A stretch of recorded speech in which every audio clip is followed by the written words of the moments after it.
The next thing I'm going to go over is the organization and setup of our Autons themselves. So the first thing I want to talk about is our use of the POS struct. Yeah, I'd say it's a pretty cool acronym. If anyone gets that, here, I'm trying to find it. Yeah, here we go. It's in Autons.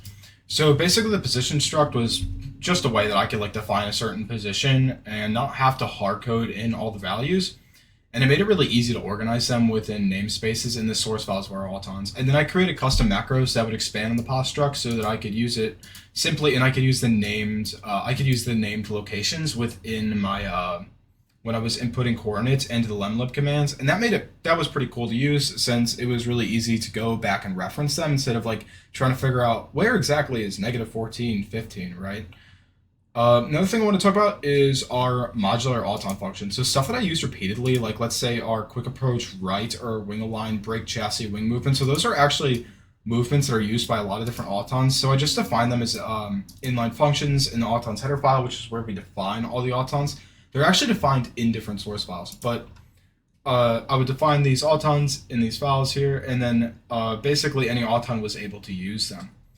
And then for a case like quick approach right, I added a source implementation, but that's not really a huge deal.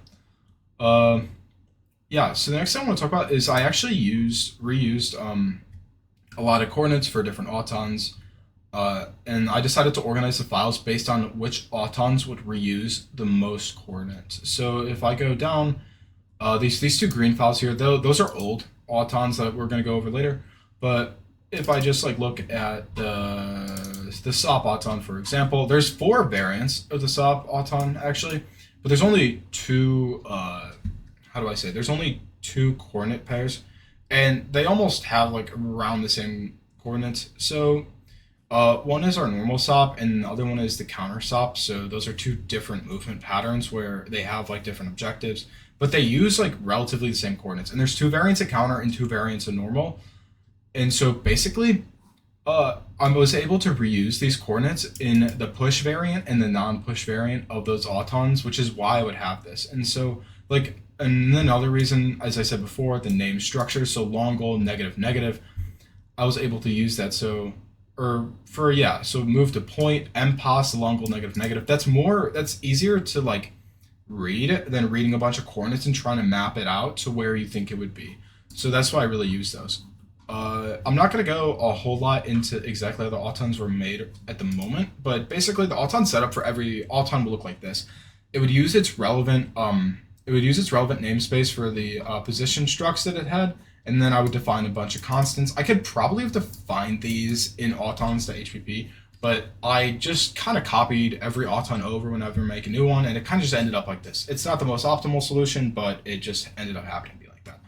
And then I would get the singleton objects that you would need for an Auton, for example, our localization object, the conveyor object, the localization object again, the lemlib chassis object, and then stuff like the Titan reset object which was a part of the localization object. Yeah, and then the next thing I was going to talk about is so to get coordinates for Autons, just kind of like going into our Auton development, was I would use JRAO. I actually really like this utility, and basically what it is, so I would just get the starting coordinates and I would try to round them to a quarter or a half or a full coordinate. So I wouldn't put like 23.156. The accuracy of the robot itself is nowhere near 1/10 of an inch. It can't hit that same spot every time. I would just do 23, maybe 23.25 if I really wanted it to change a little bit. But I would start off with basically whole numbers and then go on. But it was really nice because the distance sensor reset implementation, Titan reset, would map you to these real coordinates that JRAO uses. And that was really convenient since I could just input those coordinates from JRAO and they would run straight in my program and the robot would relatively follow the path. So yeah, that is going over our Auton setup. The next I'm going to be going over is the basics of Auton development. So I followed a pretty simple process for developing every single Auton that I made. And the first thing was kind of just conceptualizing the path. So let's say I wanted to make an Auton that would kind of start near the parking zone, swing the blocks, hit the master letter, and then would have it go to the goal, have it go do a little something and then go for wing. I would basically copy all of these locations and then put them into a structure. So if I just go and look at right Autons really quickly, yeah, I would basically just put those in there for relatively important locations that I would use, put that into the Auton itself, and then I would be able to continue from there. The next part of the process was figuring out which movement types I actually wanted to use. So yeah, this is our engineering notebook. The link will be in the description for this also, and it's on the slideshow. But basically, after putting this in, I would try to think about which different movement types I would really want to use for whatever objective I had. And so I kind of wrote out this little table really quickly about my movement objectives and the movement type itself in relation to that. So there were 4 like main primary objectives I would talk about whenever I would make an Auton, and that's like, does it need to cover distance? Does it need to prepare for another movement or prepare for a trajectory? Does it need to end at a certain theta? And is it consistent at speed? So those are like 4 big things when you're talking about your movements. And for turns, obviously they don't cover a lot of distance, but they're good for preparing for trajectories. They will get you to an end theta. I mean, that's the whole point of the movement. And they're consistent at speed, even with like a decent amount of min speed. I'd say they're relatively consistent. And they can also be used in unique ways, like when you're taking yourself off of the goal in one of our SOP videos, for example. It's able to travel a little bit of distance if need be. Another thing is the swing movement. The swing movement is good. It's like the turn movement, but it also covers a little distance at the same time. And it can also be used to generate a lot of lateral momentum for your robot. So it can be used in a pretty like unique and creative way, and you can really do a lot of optimization with the swing movement, especially since it covers more movement than the turn, and it doesn't require you almost all the time to slow down, since it's an arc instead of a simple turn. So you can have min speed and early exit range going into a swing movement, and you'll be able to use that. So one of the things about that is that when you have Omni wheels, it's going to travel a lot more. You'll be able to generate a lot of lateral momentum on Omni wheels using a swing movement. Next thing is move to point. So move to point is really good, I would say. It does have its issues. I think one of the biggest issues with move to point is it has a tendency that when you're driving on Omni wheels, since the reactions aren't immediate, when it drives into its target position, I think I don't know if I'm completely correct on this, but the angular PID becomes stronger as it drives into where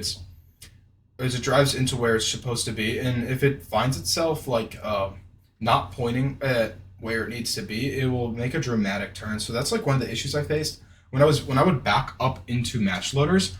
Basically what would end up happening with the move to point command is it would try to like turn it to face where it should be, and that was extremely annoying, and I would have to use a lot of early exit range, which would make the movement relatively inconsistent. But that really only happened on Omni wheels. And then move to pose was actually really useful, but mostly on traction wheels. Move to pose can be consistent, but the way that it's used really matters, and you are going to have to spend a lot of time tuning lead and horizontal drift if you're using it with Omni wheels. And I wouldn't say to use it for big, large movements in when you're using Omni wheels, just simply because like it's relatively inconsistent, and the PID movement itself expects to have the move to pose movement expects you to be able to correct very quickly. So what ends up happening is it works like a poorly tuned PID. It works like a poorly tuned PID, and it has a relatively large I factor, so it generates a lot of error and then overcorrects at the last second, kind of like move to point, but way more dramatic. And then it can completely miss its trajectory sometimes, which is an issue that I would have. Another thing I would like to talk about is when I would use distance sensor resets. So if I go back and I look at a picture from one of these slides right here. So if I look at this picture right here, one of the things you can notice is that sometimes there's like these little jumps in the location. So if you look like right here, you can obviously see like the location of the robot was not where it thought it was. It thought it was up here, but in reality, it was actually right here. So that's like something to use distance sensor resets, and it's when you start to notice it having drift. And then another primary thing about using distance sensor resets is it has to be a repeatable location and optimally square to the field. So you really want to do distance sensor resets when you're square to the field and you're in a location that you know. So like one good place would be like the goal or the match loader, stuff like that. And I don't really know what the use case is for override specifically, but I would say stuff like that. Um, I know of teams that were using stuff like goal resets and stuff like that. So yeah, kind of just using DSR in those locations is what's really good.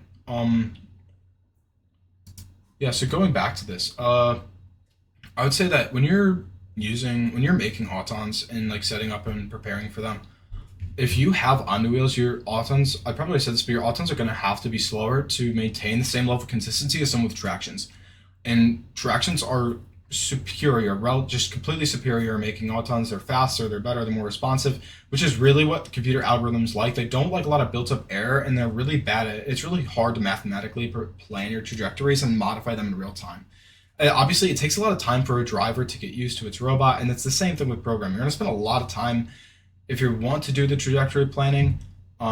It's going to take you a lot of time to figure it out. And stuff like developing a RAM cell algorithm isn't exactly going to work because it still doesn't go over the fundamental issue with having a lot of scrub on the wheels.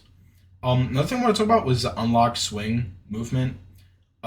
Basically, what that was is if I go, I don't know if it's implemented in these functions at the moment, but basically what I would do is that I would wait 50 seconds after a swing movement, and what that would do is I would unlock the wheel. So whenever you do a swing movement, Lemlib will automatically lock your wheels into the hold position.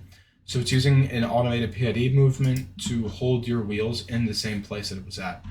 But what I would do essentially is I would unlock them, and it allows you to travel a lot more distance or have like essentially what is a wider arc with the swing movements. You can actually cover a relatively decent amount of distance. So that was useful when I was swinging off of the middle goal and then aligning onto the long goal, and then kind of using my wing aligner to slam into that. I'll give a little demonstration on how that works really quickly. I think it was in this video, yeah. Give it a second to load.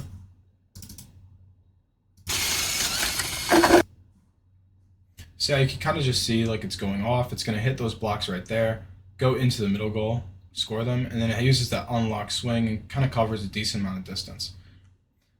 Yeah, so stuff like that. And then, yeah, that's basically all for Auton setup.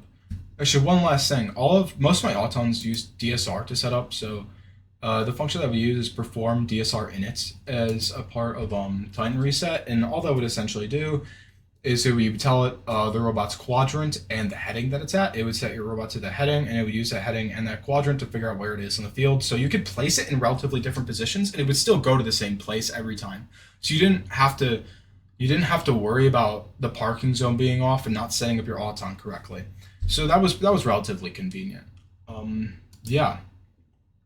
Oh, here's a version of the unlocked swing movement with a really cool comment. Yeah.